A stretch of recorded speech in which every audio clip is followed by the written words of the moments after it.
السلام علیکم۔ بات چیت اور سخت بات چیت، ایسی گفتگو کہ اسے سن کر خیال ہو کہ نہایت نامناسب ہے۔ یہ گفتگو کس سے ہو رہی تھی؟ اللہ کے رسول صلی اللہ تعالیٰ علیہ وآلہ وسلم سے، اور رسول بھی وہ جو رسولوں کا امام، جس کے بعد کوئی اور رسول آنے والا نہیں، جس کے بعد کوئی اور کتاب نازل ہونے والی نہیں۔ اللہ کے رسول سے گفتگو اور سختی سے یہ گفتگو کرنے والا تھا ایک گوار دیہات کا رہنے والا۔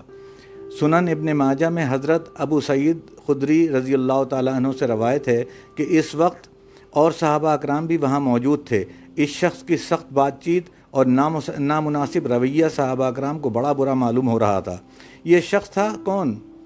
حضرت ابو سعید خدری کہتے ہیں کہ اس گنوار سے حضور اکرم صلی اللہ تعالیٰ علیہ وسلم نے کچھ قرض لیا تھا۔ یہ اپنے قرض کا تقاضا کر رہا تھا۔ قرض آدمی کو دو موقعوں پر لیتا ہے۔ ایک، زندگی کی بنیادی ضرورتیں پوری کرنے کے لیے، اپنا پیٹ، اپنے بال بچوں کا پیٹ پالنے کے لیے۔ اللہ کے نیک بندے قرض لینے سے ڈرتے ہیں، لیکن ایسا قرض جو پیٹ پالنے کے لیے لیا جائے اس کی اجازت ہے۔ دوسرا قرض وہ ہوتا ہے جب آدمی نفس کو دھوکے میں آ کر قرض لیتا ہے۔ اس کی ایک بدترین صورت یہ ہے کہ آدمی قرض لیتا ہے کھا پی کر اڑانے کے لیے، عیش کرنے کے لیے۔ اس کی ایک اور بدترین صورت ہے کہ جب آدمی اپنی ناک کے لیے قرض لیتا ہے، شادی بیاہ اور چوچلوں کے لیے قرض لیتا ہے، جھوٹی شان جتانے، اپنے آپ کو دلوالا بتانے کے لیے قرض لیتا ہے، یا پھر غم کے موقع پر سوم وہم چہلم کے لیے۔ ان موقع پر قرض لینا منع ہے۔ شادی بیاہ اور موت کے لیے شریعت نے جو معیار رکھا ہے اس میں اس قرض لینے کی ضرورت ہی نہیں پڑتی۔ یہ تو سادہ سے سادہ تر رسومات ہیں۔ ایک اور موقع پر قرض لیا جاتا ہے، وہ غریبوں، یتیموں، بے نواؤں اور بے کسوں کی امداد کے لیے۔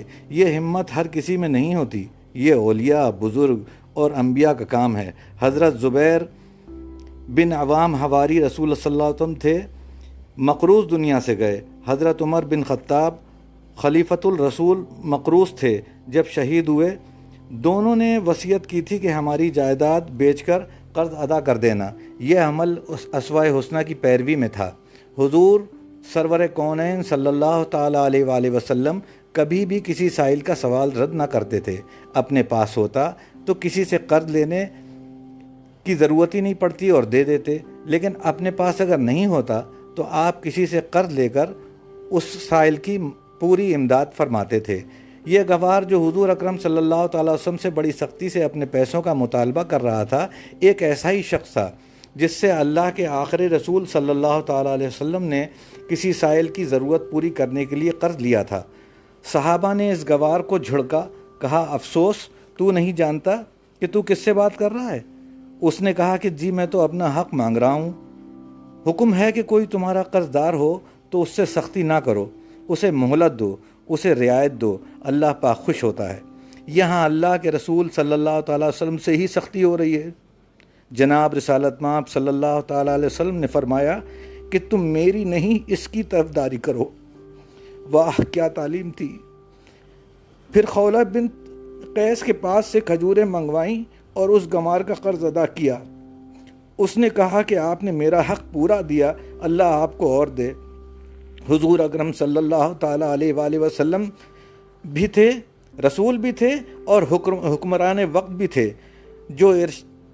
جو ارشاد آپ نے اس موقع پر کیا، اس کا مطلب ہے کہ وہ معاشرہ کبھی پاک نہ ہوگا جس میں کمزور طاقتور سے اپنا حق نہ لے سکے۔